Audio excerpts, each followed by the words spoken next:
Hello, welcome back to the channel and thank you for joining me in another of my monologues. We've just come back from our trip up to Scotland where we were attending and working at the Barbara O'Neill Health Summit. We went to Crieff Hydro, which is a fabulous hotel. You may have seen us there, or me in a previous video in which we've gifted a wonderful scythe.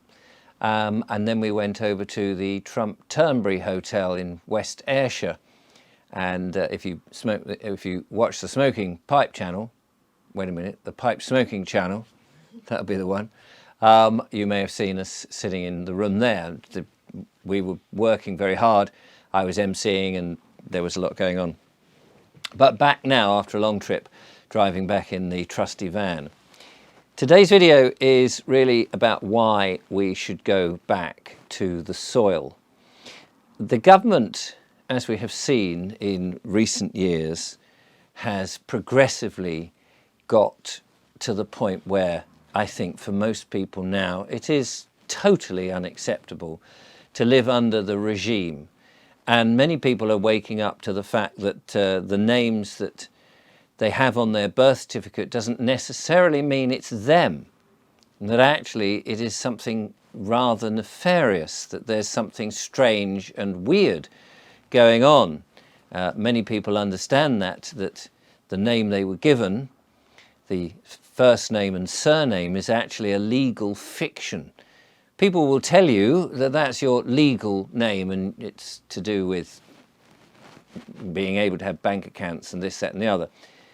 And many others will tell you now that actually, when you think about it logically, a name is only a label. You are not a label, you're something else. The government work in the world of commerce. They are business and they're registered on Dun & Bradstreet. We can evidence all of this. And they obviously are not working for the people that they pretend to work for. And so, more than ever, I think now, as the government really is coming to the end of its existence, many people think that, we are going into this sort of totalitarian future. But I don't actually think that. I think what we're seeing is the crumbling of the systems that we have. The systems have come to that point where really a lot of people now are very aware that the government have nowhere to go other than to remove the mask, to demonstrate, and I think they have done that in many ways, that they are really evil. At the end of the day, I think that's about the only word I can think of, the best noun for them. They don't seem to have any human policies that work for the people of this land. And perhaps it is time now for people to really begin to wake up and understand that there are, in fact, two jurisdictions.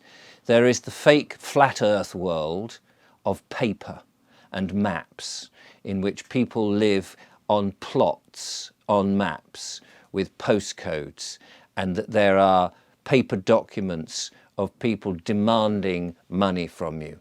That's one jurisdiction which the government and citizens, residents, and all these other legal terms work in. And then there's the other jurisdiction of people, of real flesh and blood people, people who have souls, that have spirit and that live on the earth, that is under the Creator, whatever that Creator is. A lot of people call that God. And that when you are under the people, under the Creator, who created the earth, and you live on the earth, that you are not in that fake, false jurisdiction of government and all their nonsense, of lawyers, of judges, of councils, of the police, and all those authorities who only have power over the legal fiction, the dead entities, the ens legis, the made-up name of the first name and surname that has been joined and plonked onto a piece of paper called a certified copy of an entry, supposedly a certificate of birth, but it's not you. And I've spoken about this many, many times. It isn't you. You are something far better, far more creative. You, for one thing, are alive. Their world is dead, and I believe that it's come to the end. It is time, therefore, I think, that we need to move back and start again, that we need to go back to our roots.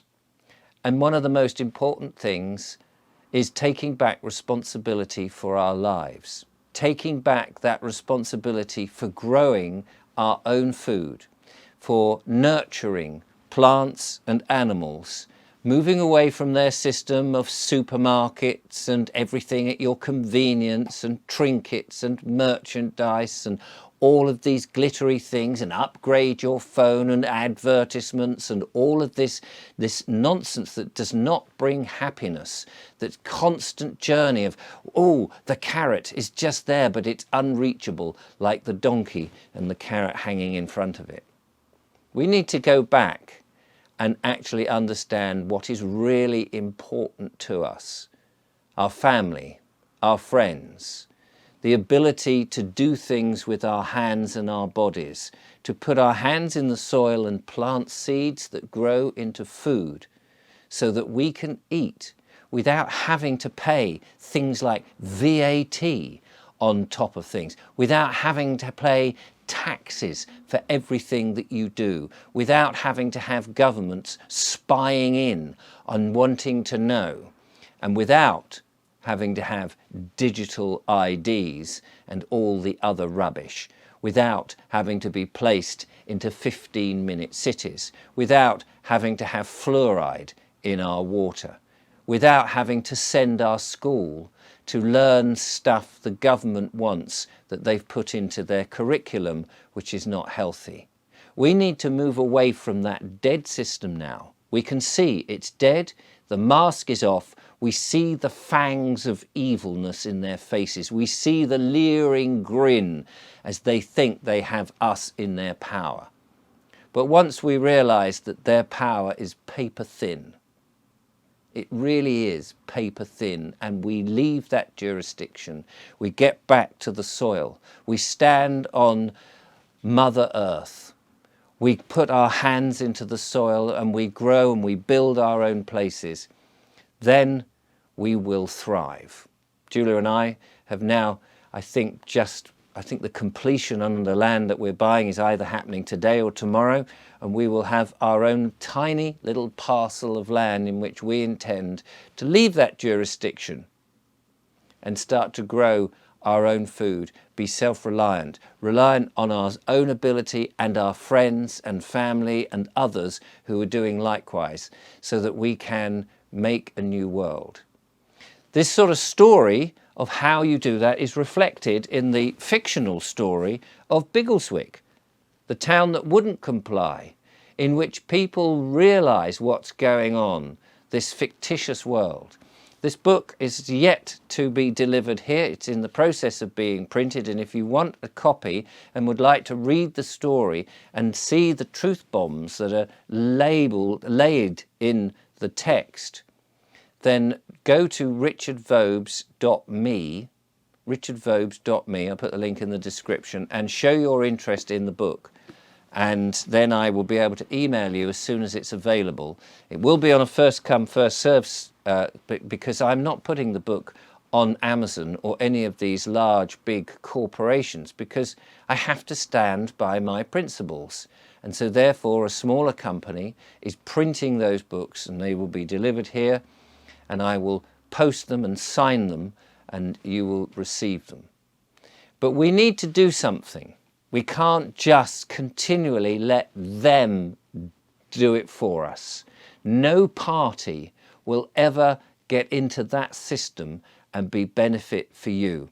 People will think, oh, I'll vote for reform, I'll vote for somebody else, there'll be independence. Their system is a system that it doesn't matter who you vote for, the government will still get in. Those days are over.